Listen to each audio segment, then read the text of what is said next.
السلام علیکم ورحمۃ اللہ وبرکاتہ۔ بسم اللہ والصلاة والسلام علی رسول اللہ، اما بعد۔ قرآن مجید کے پاروں کے خلاصے کے طور پر آج چوتھے پارے کے منتخب مضامین کا خلاصہ پیش خدمت ہے، جو کہ منقول ہے شیخ ابتسام الہی ظہیر حفظہ اللہ سے۔ چوتھے پارے کے شروع میں اللہ تعالیٰ فرماتا ہے کہ تم اس وقت تک بھلائی کو نہیں پہنچ سکتے جب تک اس چیز کو خرچ نہیں کرتے جو تمہیں محبوب ہو، اور جو کچھ تم خرچ کرتے ہو اللہ تعالیٰ اس کو خوب جانتا ہے۔ اس آیت کے نزول کے بعد صحابہ کرام نے اپنے محبوب ترین مال کو بھی اللہ کے راستے میں خرچ کرنا شروع کر دیا تھا۔ صحیح بخاری اور مسلم کی روایت ہے، جو کہ حضرت انس سے مروی ہے، کہ حضرت ابو طلحہ بہت مالدار صحابی تھے۔ ان کا سب سے محبوب مال بیرحا کا باغ تھا، جو مسجد نبوی کے بالمقابل تھا۔ رسول اللہ صلی اللہ علیہ وسلم کبھی کبھار اس باغ میں تشریف لاتے، اس کا میٹھا پانی پیتے۔ جب یہ آیت اتری کہ لن تنالوا البر حتی تنفقوا مما تحبون، کہ تم بھلائی کو تب پا سکتے ہو جب اپنی محبوب چیز خرچ کرو، تو انہوں نے رسول اللہ صلی اللہ علیہ وسلم سے عرض کیا کہ میرا سب سے محبوب مال بیرحا کا باغ ہے، میں اسے اللہ کے راستے میں صدقہ کرتا ہوں۔ اس پارے میں اللہ تعالیٰ نے اس بات کا بھی ذکر کیا کہ اللہ کی عبادت کے لیے پہلا گھر مکہ مکرمہ میں تعمیر کیا گیا تھا، اور ہر صاحب استطاعت مسلمان پر اس گھر کا حج کرنا فرض ہے۔ اللہ تعالیٰ نے یہ بھی بتلایا کہ جو بھی اس گھر میں داخل ہوتا ہے اس کو امن حاصل ہو جاتا ہے۔ اس پارے میں اللہ تعالیٰ نے اس حقیقت کا بھی ذکر کیا کہ اگر اہل ایمان اہل کتاب کے کسی گروہ کی اطاعت اختیار کریں گے تو وہ ان کو ایمان کی سرحدوں سے نکال کر کفر کے حدود میں داخل کر دیں گے۔ اس بارے میں اللہ تعالیٰ نے تمام مومنین کو اس بات کی نصیحت کی کہ ان کو اللہ کی رسی مضبوطی کے ساتھ تھام لینا چاہیے، تفرقے بازی نہیں کرنی چاہیے۔ اللہ تعالیٰ کی رسی سے مراد قرآن مجید ہے۔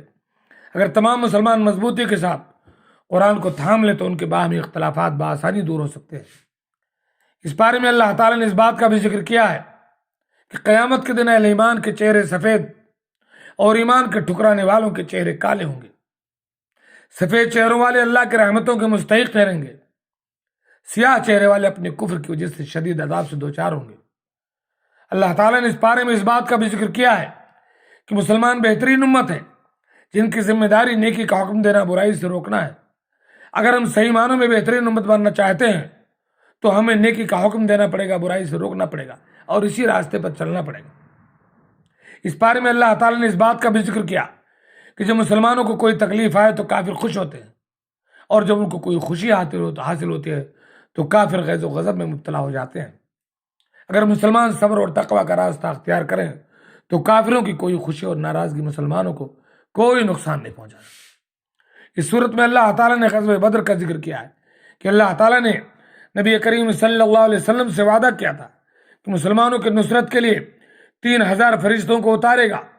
اسی طرح اللہ نے یہ بھی فرمایا کہ اگر کافر مسلمانوں تک رسائی حاصل کر لیں گے اور مسلمان صبر و استقامت سے مقابلہ کریں تو اللہ تعالیٰ 5000 فرشتوں کو مسلمانوں کی مدد کے لیے اتارے گا۔ سورہ انفال میں اللہ تعالیٰ نے فرمایا کہ مسلمانوں کی مدد 1000 فرشتوں سے کی جائے گی، جن کے بعد مزید فرشتے آئیں گے۔ اللہ تعالیٰ نے یہ بھی فرمایا کہ فرشتوں کی مدد تو ایک خوشخبری ہے، وگرنہ اصل میں تو مدد فرمانے والی ذات اللہ کی ذات بالا صفات ہے۔ اس بارے میں اللہ تعالیٰ نے فرمایا کہ اے ایمان والو، سود در سود کھانے سے اجتناب کرو۔ اس بارے میں اللہ تعالیٰ نے مسلمانوں کو جنت کی طرف تیزی سے بڑھنے کی تلقین کی اور کہا جنت کا عرض زمین و آسمان کے برابر ہے۔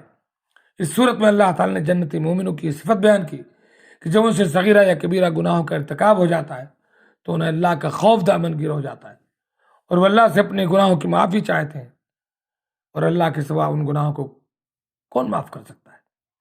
غزوہ احد میں مسلمانوں کو کفار کے ہاتھ سے بہت بڑا نقصان اٹھانا پڑا تھا۔ اس نقصان کی وجہ سے مسلمان بہت دکھی تھے۔ اللہ نے مسلمانوں کو تسلی دیتے ہوئے کہا کہ اگر تمہیں زخم لگا ہے تو تمہارے دشمنوں کو بھی زخم لگا ہے، اور ان ایام کو ہم لوگوں کے درمیان بدلتے رہتے ہیں، اور اس ذریعے سے اللہ مومنوں کو بھی جانچ لیتے ہیں، کئی لوگوں کو شہادت کا منصب عطا کر دیتے ہیں۔ اللہ کے اس فرمان سے بات واضح ہوتی ہے کہ خوشی اور غم، تکلیف اور راحت اللہ کی طرف سے، اور دنوں کے پھرنے میں اللہ کی کوئی نہ کوئی حکمت ضرور ہوتی ہے۔ اس بارے میں اللہ تعالیٰ نے فرمایا کہ تم لوگ اہل کتاب اور مشرکین سے بہت سی اظہار ثانی کی باتیں سنو گے لیکن تمہیں دل گرفتہ نہیں ہونا چاہیے. صبر اور تقوی کو اختیار کرنا ہے. بے شک یہ بہت بڑا کام ہے. اللہ کے نبی کے بارے میں مشرکین، عیسائی، یہودی طرح طرح کی باتیں کرتے رہے. ان کے ساتھ منافقین کا سردار عبداللہ بن ابی بھی اپنے ساتھیوں کی ہمراہی میں اللہ کے نبی کو ایذا دینے میں مصروف رہا. اللہ نے اپنے نبی کی مدد فرمائی اور آپ کے خلاف سازش کرنے والوں کو ناکام اور نامراد بنا دیا. سورہ آل عمران کے بعد سورۃ النساء ہے. سورۃ النساء کے شروع میں اللہ تعالیٰ نے انسانوں کو اس بات کی تلقین کی کہ انہیں اللہ سے ڈرنا چاہیے جو ان کا پروردگار ہے، اور اس نے ان کو ایک جانی آدم علیہ السلام سے پیدا کیا اور ان سے ان کی زوجہ کو پیدا کیا، پھر کثیر تعداد میں مرد و عورتوں کو پیدا کیا.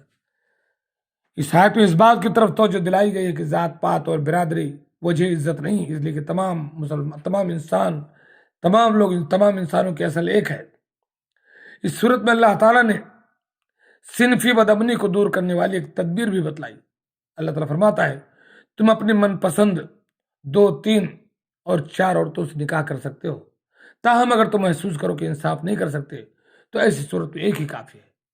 اس صورت میں اللہ نے وراثت کے مسائل کو بھی بڑی وضاحت سے بیان کیا. اللہ نے والد کی جائیداد میں سے بیٹوں کا بیٹیوں کے مقابلے میں 2 گنا حصہ رکھا ہے. اگر کسی انسان کی صرف بیٹیاں ہوں تو اس صورت میں وہ انسان کی 2/3 جائیداد کی مالک ہوں گی، اور اگر صرف ایک بیٹی ہو تو وہ نصف جائیداد کی مالک ہوگی. شوہر اپنی بیوی کی جائیداد میں 1/4 حصے کا مالک ہوگا. بیوی اپنے شوہر کی جائیداد میں 8ویں حصے کی مالک ہوگی. والد اور والدہ بیٹے کی جائیداد میں 6واں حصہ پائیں گے. اسی طرح بے اولاد شخص کی جائیدادیں اس کے بھائی بہنوں میں تقسیم ہوں گی. جائیداد کی تقسیم سے قبل انسان کے ذمہ واجب الادا قرض کو ادا کرنا چاہیے.